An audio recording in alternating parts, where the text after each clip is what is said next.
എല്ലാവരും കേട്ടോണേ, നിന്നോടുള്ള ദൈവത്തിന്റെ അഗാധമായിരിക്കുന്ന സ്നേഹം ഇതാണ്. നോക്ക് പ്രിയപ്പെട്ടവരെ, പടയാളികൾ മുള്ളുകൊണ്ടൊരു കിരീടം അടഞ്ഞ് അവന്റെ തലയിൽ വെച്ചിട്ട് അവന്റെ മുമ്പിൽ മുഴങ്കാലം അടക്കി അവനെ നമസ്കരിച്ച് അവന്റെ മുഖത്ത് തുപ്പി യഹൂദന്മാരുടെ രാജാവെ ജയ ജയ എന്ന് പറഞ്ഞ് അവന്റെ കണ്ണത്തടിക്കുമ്പോൾ പ്രിയപ്പെട്ടവരെ, ആകാശത്തെ ഭൂമിയെ സൃഷ്ടിച്ച ദൈവപുത്രൻ മനുഷ്യരുടെ വായിലെ തുപ്പിലേക്കാൻ തക്കവണ്ണം തന്നെ താൻ താഴ്ത്തിയല്ല പ്രിയപ്പെട്ടവരെ.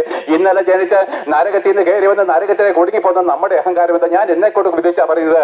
എന്തോ ഒരു അഹങ്കാരം, നമുക്ക് ദൈവത്തെക്കാൾ ഉന്നതന്മാരാണെന്നാണ് എന്റെ വിചാരം, നിങ്ങളുടെയും വിചാരം. എന്നാൽ ആകാശത്തെയും ഭൂമിയെ സൃഷ്ടിച്ചവന്റെ താഴ്മ കണ്ടോ? യേശു ക്രിസ്തുവിനുള്ള താഴ്മയാണ് പ്രിയപ്പെട്ടവരെ നമുക്ക് വേണ്ടത്. അവൻ നമുക്ക് വേണ്ടി അടിയേറ്റു, തുപ്പലേറ്റു.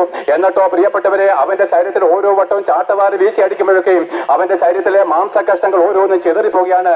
അവൻ ഓരോ വട്ടം അടിയേക്കുമ്പോഴും നിനക്ക് വേണ്ടിയിട്ട് അവന് നിന്നെ ഓർത്തിട്ട് അവൻ അടിയേറ്റത്. കാരണം അടി നിന്റെ മേൽ വീഴേണ്ടിയ നീ ആ പാപം ചെയ്തത്. എന്നാൽ യേശു ക്രിസ്തു ഓരോ വട്ടം അടിയേൽക്കുമ്പോൾ നിന്റെ മേൽ വീഴേണ്ടിയ ഓരോ അടി അവന്റെ മേൽ വീഴുകയാണ്.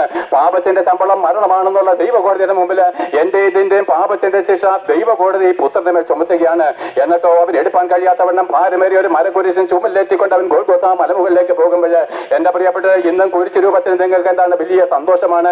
അതിനെ നിങ്ങൾ ചുംബിക്കുന്നുണ്ട്. ഇന്നും യേശു ക്രിസ്തുവിനേക്കാൾ ഉപരി കുരിശാണ് നിങ്ങൾക്ക് ഇഷ്ടം. പ്രിയപ്പെട്ടവരെ, യെശയ്യാവ് 700 വർഷങ്ങൾക്ക് മുമ്പ് വിളിച്ചു പറഞ്ഞു, സാക്ഷാൽ നമ്മുടെ ഭാരങ്ങളെ ചുമന്നുകൊണ്ട് അവൻ ക്രൂശിന്മേലേക്ക് കയറി. നമ്മുടെ ഓരോരുത്തരുടെയും പാപത്തിന്റെ ചുമട യേശു ക്രിസ്തു ചുമന്നുകൊണ്ടുപോയ മരക്കുരിശ് അതൊരു നല്ല സാധനമല്ല. നിന്റെ പാപത്തെയാണ് ഇന്നും കുരിശിനെ ചുംബിക്കുമ്പോൾ നിന്റെ സ്വന്തം പാപത്തെയാണ് ചുംബിക്കുന്നത്. അത് നിന്റെ തോളിലും പുരോഹിതന്മാരുടെ വസ്ത്രത്തിലും തലപ്പാവിലും അംശവടിയിലും വെച്ച് അതിനെ ചുംബിക്കുമ്പോൾ നിന്റെ സ്വന്തം പാപത്തെ ചുംബിക്കുന്നത് വഴി നീ യേശു ക്രിസ്തുവിന്റെ ക്രൂശിനെ വീണ്ടും വീണ്ടും പരിഹസിക്കുകയാണ്.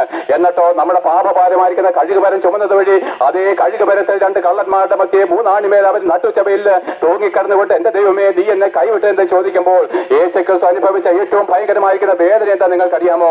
പ്രിയപ്പെട്ടവരെ, അവനെ അടിച്ചതോ തുപ്പിയതോ അല്ല അവന്റെ വേദന. ലോകാരംഭത്തിന് മുമ്പേ യേശു ക്രിസ്തുവും പിതാവും ഒന്നായിരുന്നു. അവർ തമ്മിൽ വേർപിരിഞ്ഞിട്ടില്ല. എന്നാൽ ക്രൂശിൽ വെച്ച യേശു ക്രിസ്തു വേർപിരിയപ്പെട്ടു. ആ പുത്രത്വം അവന് നഷ്ടപ്പെട്ടു. പിതാവായ ദൈവത്തിന്റെ സ്നേഹത്തിൽ അവൻ വേർപിരിക്കപ്പെട്ടു. പിതാവും പുത്രനും ഡൈവോഴ്സ് ആക്കപ്പെട്ടു. പ്രിയപ്പെട്ടവരെ, ഇതാണ് യേശു ക്രിസ്തുവിന്റെ വേദന. ഇപ്പോൾ ക്രൂശിൽ തൂങ്ങിക്കിടക്കുന്നത് ദൈവപുത്രനായിരിക്കുന്ന ക്രിസ്തുവായിട്ടല്ല, നമ്മുടെ പാപങ്ങളെ ചുമന്നൊഴിക്കുവാൻ നമ്മുടെ പാപങ്ങളെ ചുമന്ന വെറും ഒരു മനുഷ്യനായിട്ട്, നിനക്ക് പകരക്കാരനായിരിക്കുന്ന നിസ്സഹായനായിരിക്കുന്ന ഒരു മനുഷ്യനായിട്ട് തന്നെ താൻ തട്ടി അവൻ ക്രൂശിൽ തൂങ്ങിക്കിടക്കുകയാണ്. നമ്മുടെ പാപത്തിന്റെ ശിക്ഷ ഏൽക്കുന്ന ഒരു പാപിയായിരിക്കുന്ന മനുഷ്യന് തുല്യമായിട്ട് അവൻ കിടക്കുകയാണ്. സ്വർഗത്തിലിരിക്കുന്ന പിതാവ് ഇപ്പോൾ പിതാവിന്റെ സ്നേഹം വിട്ടുകളഞ്ഞ് നമ്മുടെ പാപത്തിന്റെ ശിക്ഷ വിധിക്കുന്ന ഒരു ജഡ്ജിയായിട്ട് അവൻ മാറിയിരിക്കുകയാണ്. ഇപ്പോൾ ക്രൂശിൽ കിടക്കുന്ന ഒരു മനുഷ്യനാണ്. ആ സ്വർഗത്തിലിരിക്കുന്ന പിതാവല്ല, അവൻ ജഡ്ജിയാണ്. അവിടെ പിതാവും പുത്രനും തമ്മിലുള്ള ബന്ധം വേർപെട്ടതാണ് പുത്രനെ നിലവിളിയിലേക്ക് കൊണ്ടുവന്നത്.